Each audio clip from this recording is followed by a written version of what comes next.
Okay, let's take stock of what the market has settled in at. We're still pretty quiet in trade, although that attempt to try and plow back at that 15,700 mark, that's fallen flat because we're back sub the level. We're 26 points lower right now, and the breadth is completely reversed hands from what it started to look like on opening bell when we were holding out in favor of the advances by a substantial margin. Metals once again, Vedanta has cracked 5%, Jindal Steel is down 4.5%, SAIL is down 4%, JSW Steel is down 3% as we speak. So metals once again dragging the markets lower. But let's talk about what's happening in the oil markets and whether that is set to tighten. You've got the US as well as the EU gasoline demand surge coming in. Supply shortage fears have clearly triggered price hikes. So let me welcome on board Christophe Barret, the senior oil market analyst at IEA, that's International Energy Agency, joining in on the show right now. Christophe, good to have you on the show. Help us understand what is the kind of rebound that you're seeing in oil demand in the last few months, and whether or not the pace has been faster than what you anticipated. Yeah, in the last few months, actually, it has been a little bit disappointing because, you know that we had several waves of COVID, and basically oil demand followed the measures that were put in place to contain the COVID crisis. So more recently, let's say in April, May, oil demand has been disappointing because of measures that were put in place to contain a renewed wave of COVID, and in particular in India, of course. And as a result, we had demand that went slightly down compared to the rebound that we have had in March. But most recently, we don't have the latest data, of course, but most recently, if you look at the mobility indicators, it looks like demand is really accelerating very fast in countries that have a relatively high level of vaccination, and that includes Europe and the US. If you look at the latest data that we have on mobility in Europe, you have a very, very fast acceleration in May, June, and that should translate into a strong increase in particular in gasoline demand. Yeah. Right. Christophe, also wanted to understand, the economic activity, especially in US, China, has all picked up quite a fair bit. When is it that do you see oil demand revert to the pre-pandemic levels, or perhaps even cross that? We are not very far, we think. We just published our 22 forecast in the last OMR report. And basically what we have, it's demand going back to 22 levels, to 2019 level, which are COVID levels, by the end of 22, in the fourth quarter of 22.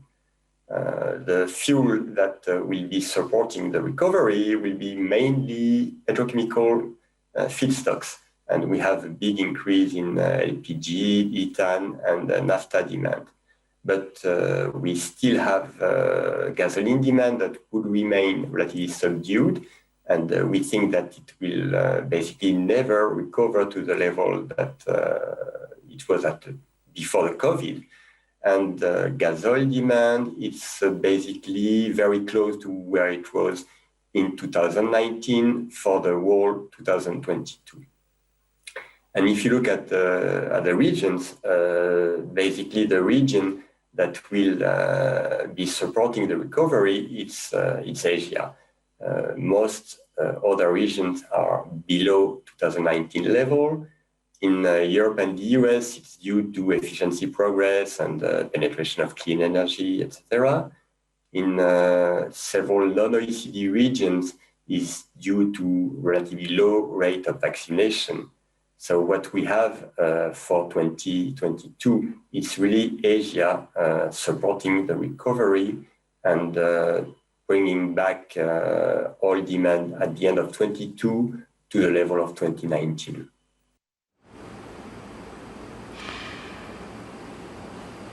How do you see supply shape up? I mean, the OPEC Plus continues its approach to gradually looking at increasing supply, but do you think that'll be enough to meet the expectant increase in demand? For the moment, I think that OPEC commitments has been to increase supply by roughly 2 million barrels per day through July. On the other hand, non-OPEC supply will also increase maybe 1 million barrels per day through the end of the year. So basically, if you add up everything, that will be enough to meet demand through the summer. But after that, and in particular in the fourth quarter, I think we would need additional OPEC supply. If you look at what would happen in 2022, we have growth in non-OPEC supply. When I say non-OPEC supply, it's non-OPEC extended. It's a group of OPEC plus other producers that have committed to support OPEC policy. So if you look at the non-OPEC supply, you have a growth of roughly 1.6 million barrels per day, and that will not be enough to meet the increase in demand. So we will need additional supply from OPEC. If you look at the OPEC commitment right now, and if you look at the call on OPEC, which is the quantity that OPEC has to produce to leave the level of stocks unchanged, I think you have a gap of roughly 1.5 million barrels per day. So we will need more oil from OPEC. But according to our analysis, there is plenty of spare capacity in OPEC countries. We have spare capacity in OPEC countries, assuming that OPEC meets demand, roughly at 5 million barrels per day at the end of 22. So that will be more than enough to be able to meet demand.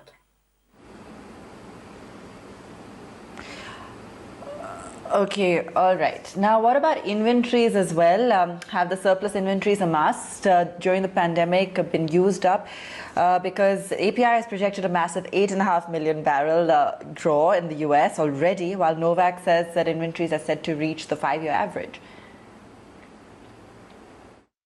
I think that if you look at, well, first on inventory, we have a picture that is relatively partial because we don't have inventories in many countries. We have OECD countries submitting their data and a very good view of what are the inventories in OECD countries. But for non-OECD countries, we have to make some estimates. We have to get data which are not very reliable. So it's often very difficult to find out exactly where we stand.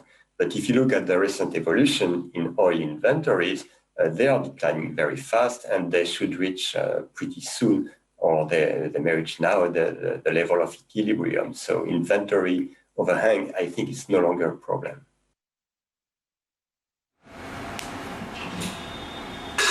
Right. Christophe, as oil prices increase, how agile do you think US drillers will be in getting their facilities back online? Yeah, US producers, they have been, in the past, they have been reacting very fast to prices, and US drillers, they have been reacting very fast to any change in prices. But most recently, they have been a little bit more slow, and they have been a little bit more slow because of their commitment to reimburse debt and to increase the returns to investors, basically. And that is what they have done in the past few quarters. But I think that now, with the type of prices that we are having and the type of profit that you can make by investing in oil, those producers will be able not only to reimburse debt and increase the return to investors, but also to increase investment. And we think that the production will rebound relatively swiftly. I was mentioning that we expect non-OPEC production to increase by 1.6 million barrels per day over 22. I think that the US will account for roughly 1 million barrels per day of this increase. Right. What about the supply increase which is needed to demand and keep the oil prices stable? Do you think that's going to kick in? Yeah, that's, basically the supply increase needed will be the increase in demand. I think that between now, the second quarter of 21 and the end of 22, we have demand increasing by 5 million barrels per day, I think, something like that, or maybe 5.5. So basically, we will need a similar increase in supply to get market balanced.